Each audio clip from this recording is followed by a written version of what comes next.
Hello and welcome everywhere. We're off without a hitch today. Welcome to Billable Hour Burnout. Today's episode is perfectly timed as we're about to enter a 3-day weekend. Now, I have some good news and I have some bad news. The 3-day weekend is just about here, but it's not going to save you. A 3-day weekend is not going to change how you feel about your job on Tuesday. A 3-day weekend is not going to give you a real reprieve because you likely overcommitted yourself. Am I right? I say that with love. And it's not going to heal your burnout. 3 days off isn't going to do it. Now, I'm telling you what a vacation isn't going to do. But first, let me welcome you to the show. If you are new to Billable Hour Burnout, welcome. This is the place for helpful, tactical advice that actually helps you have the career of your dreams without the stress or the overwhelm. If you want to finally enjoy your life and make more, have meaning, feel more confident, feel ease in your day-to-day, then you are in the right place. You are here, you are finding me because you want to make it all happen. You want work-life balance. You want to have it all without burning out. You are in the right place. My name is Lauren Baptiste, former Big Four auditor / tax regulatory consultant turned life coach and burnout coach. And you're listening to what I call Billable Hour Burnout. On these shows, I share simple, tactical advice to help you tackle anything that comes up related to mindset and the things that are getting in the way from having the life that you want. This content is catered specifically to the modern woman in accounting, consulting, or law. You ready? Let's do another episode. Let's do it. Hi, everybody. May 23rd. I want to start by sharing a client success story. This one's staying anonymous today because I am working with this client currently. But what I loved is she said, I am definitely a work in progress and I'm feeling better about being more realistic and not carrying the guilt when I fall short. I really appreciated your ability to balance support and push me when I needed it. Now, this is just a little blurb as we share. My clients and I go back and forth on an app called Signal. And on this app, we get to communicate what's going well, what's not going well, what we need to change. And I love that she recently shared this with me because the truth is we're all a work in progress. I'm a work in progress. Everyone here is a work in progress because we're all looking for something better, but I'm offering it to you as something better with balance. So let me share a little anecdote about me. It's going to go dovetail right into our conversation today. May is a fun month. We are in Mental Health Awareness Month. Last week, actually now we're 2 weeks behind, was the Wellbeing Week in Law. Time is flying. May, how is it already the 23rd? But it's a really fun month in my business. I noticed that women get a moment in the tax space. Maybe they're getting a reprieve. Maybe with the sun shining, they're realizing this is feeling good, but it's not feeling great. And many women are coming to me right now. So I'm celebrating 2 new clients. I'm celebrating 5 renewals over the past 30 days. Clients are ready because they want more. They want to go farther. They want to do it faster, and they want to do it with a lot more fun. And that's what I'm offering. Also in fun news, my peonies are growing. Right now, they're not, if you are a peony expert, I am not, but I know they're supposed to feel like little marshmallows before you can cut them. Mine do not feel like marshmallows yet. They're still kind of like rocks, but I see them. I see some color coming up. It's beautiful. I have some white ones and I have some pink ones and they're coming. And I truly hope that I can show them to you. They'll be sitting in my office before I head to Europe on vacation next month. I'm going to be going to a yoga retreat in Italy, and I'm going to be going to Barcelona with my best friend and my husband, and we're going to be going to one of the Formula One Grand Prix. So speaking of vacation, I am pumped, but as the practicing optimist I am, I want to get right into the content because vacation is good. Vacation is great. I'm so looking forward to mine, but a vacation is not everything. But let's start with why a vacation is helpful, because I hear many of you come to me and say, well, I haven't taken a vacation in about 2 years. Heard that from one of my clients I spoke to this morning. And I was like, wait, we have to change that. So a vacation is valuable. It helps boost productivity. It helps enhance, our relationship with our loved ones. It strengthens time with friends when we're with them. And when we go away with family, it helps boost that bond. It's just nice because oftentimes we spend so much of our day with colleagues, and it's a reminder to strengthen the relationships with those that we love and have at home. Additionally, a vacation boosts creativity. It improves jobs place satisfaction. So I know employers know this. There is a reason why we give vacation, why employers, why bosses give their people vacation. And it's not just to have a good time in Italy.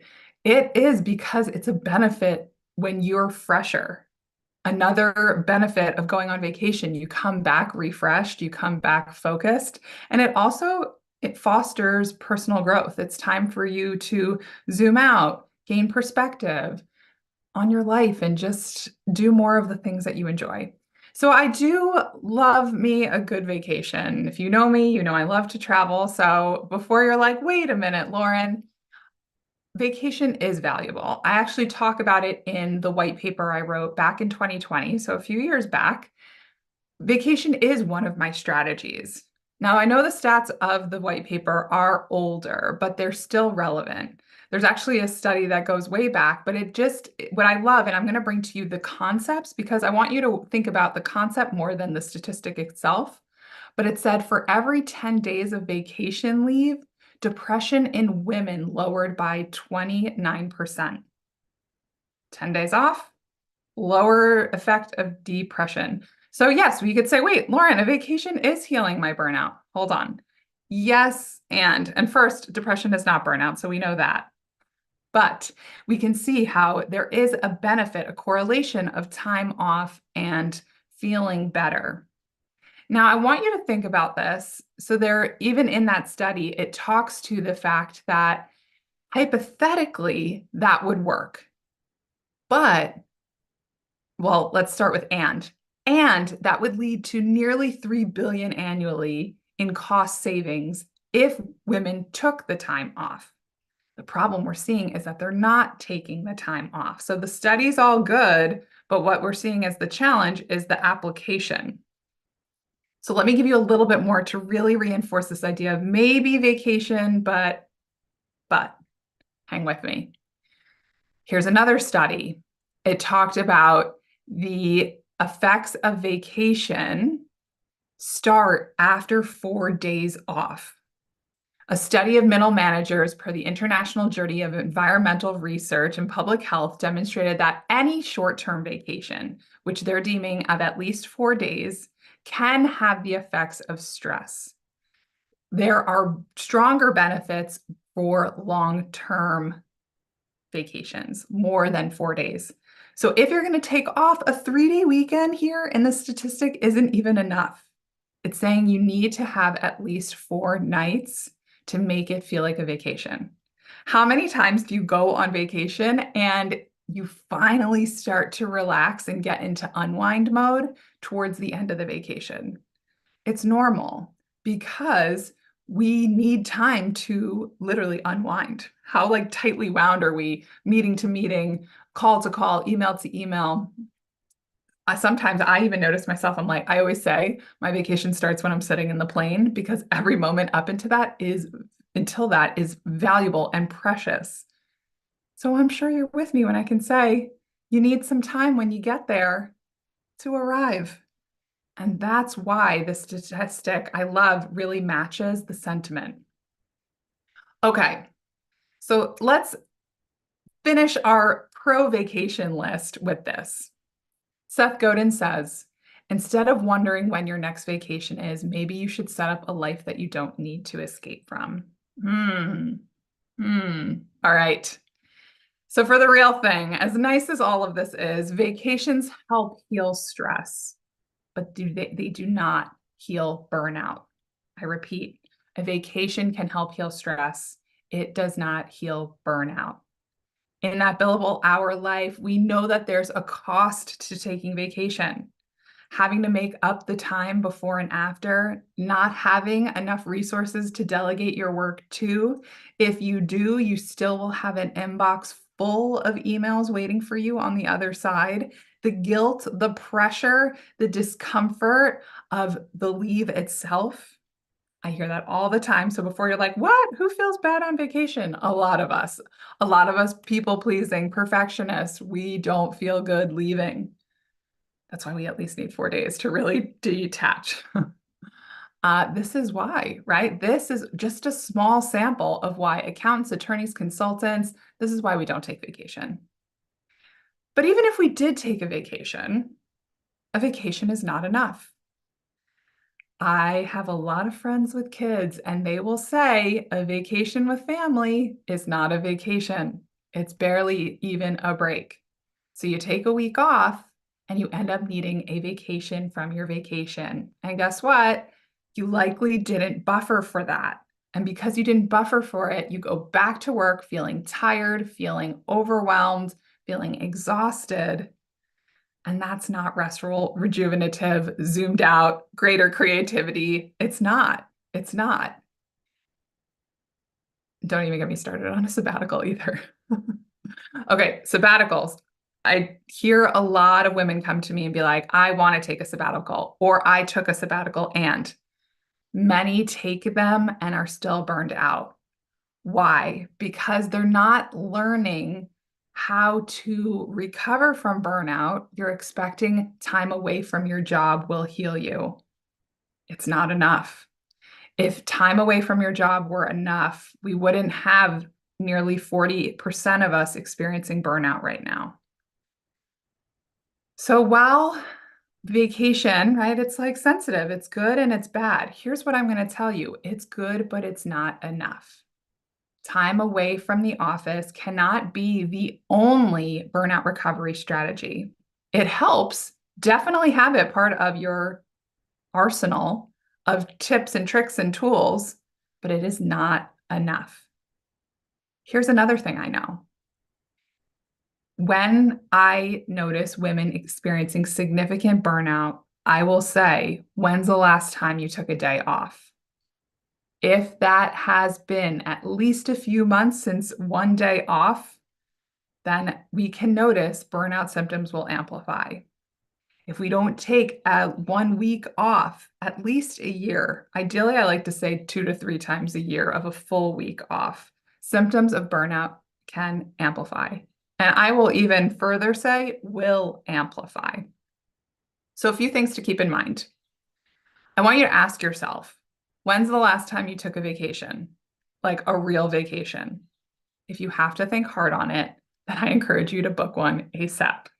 That doesn't mean you have to go to Europe. That doesn't mean you have to go anywhere luxurious. You can do a staycation, but can you actually make it a staycation? Reading a book instead of cleaning the garage, unless you find cleaning the garage incredibly therapeutic, which some of you may.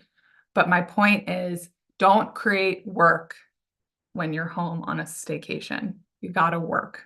I mean, you gotta live. You gotta live. The second thing I want you to think about, when I work with my clients, I recommend, highly recommend, taking solo PTO days quarterly. Now, this is a day off just for you, not a day going to the zoo with your family. It's a day off for you where you can do you at the spa, book at the beach, read a magazine at the pool. It doesn't matter what you do it doesn't matter what you do. What matters is that you do it, that you take the time, that you do something that you love. A puzzle, right? We yarn, and you could tell I don't do any of that knitting stuff, but you can do any of those things. There's so many things available for you. You just need to carve out time to do it. 1 day a quarter, 1 day a quarter. It gives you something to look forward to. It gives you a day to actually do you. So there's the anticipatory happiness that comes with it. There's the actual happiness when you're doing it. It's a win. Here's the other thing I want you to think about. Yes, time management and booking a vacation and having a day off is all valuable. It's not going to heal your burnout. So here's what will. I want you to start considering how you can get more done without having to do more, without always having to be around. This is why I'm doing my webinar next Thursday, the 30th at 3 p.m. Eastern. I'm going to teach you exactly what you need to do so that you can detach, so that you can delegate more, so that you do less and you can enjoy more. So it's called How to Accomplish More Without Doing More. And I invite you to join me. So that's just a little side plug. But the real thing here, so we're thinking about the 3 points of taking time off, making a solo day, really working on, how we can do it better and how we can enjoy it as we're doing it. I literally was on a consult this morning with a woman who is on the precipice of shifting to partner, and she said, I want to have more fun. And that's what I'm teaching. When I work with my clients, I teach them to manage the negative thoughts, the uncomfortable feelings, and the avoidant actions that you're taking that are holding you back from using your PTO. I'm helping you create a vacation strategy to determine when to use your vacation and how to actually do it without any of the guilt. I teach you how to enjoy your vacation while you're away. Actually, kick up your feet and rest. And then I also teach you how to come back feeling refreshed, calm, and ready for more. How, on a scale of 1 to 10, how ready for more were you when you came back from your last vacation, 3-day weekend, extra day off? If it wasn't 5 or higher, you should definitely, honestly, it should be like 8 or higher, but I'm being kind here. If you weren't ready for more when you came back, you definitely want to join my webinar. That is my full encouragement. That is why I'm sharing it. This is the time. My gift to each of you is to have the best summer that you've had in years. And there are some of you that say, hey, I have a 9:15 deadline. You can still have a really good summer and still work a lot. It's not one or the other. And so that's exactly what I'm teaching on the webinar next week. So Thursday, May 30th at 3 p.m. Eastern, my webinar is called How to Accomplish More Without Doing More. Now, here's what I want you to take away from today. A vacation is not going to save you, but it is one tool that can help you recover from your burnout. If you want to know the other tools, join me next Thursday. All right, everybody. Thank you so much for listening to today's episode of Billable Hour Burnout. If you like this, drop a comment. If you watch this on the replay, hit hashtag replay in your comments and just let me know. You can find me on Instagram, LinkedIn, Facebook, YouTube, and or wherever you hang. Keep me posted. Let me know as you're coming towards your 3-day weekend. Is this a little salty before the weekend? Is this sweet? Is this creating a realization that you need to book more than just this weekend, 4th of July weekend, and Labor Day weekend? You deserve way more. So make sure you book that time. Now come visit me on Instagram at my new handle, the Lauren Baptiste. Find me, Lauren Baptiste, on LinkedIn and Facebook. I cannot wait to connect with you. And of course, if you want more information about me, my coaching program, Freedom, of what I teach my clients and how to take vacation without the guilt, you're going to want to visit www.akalowawellness.com. Thank you so much for listening. I'm having more fun each time I'm doing these. They're getting easier. They're more relevant. They are coming because of comments from you. So if you want to know what's coming up on the next episode, you can actually tell me what you want to hear. Send me a message and I'll talk to you then. But for now, have the best 3-day weekend. May it be one step closer to feeling more restful, more calm, and more confident in how you do the things you do. All right, everybody, talk to you soon next week. Bye.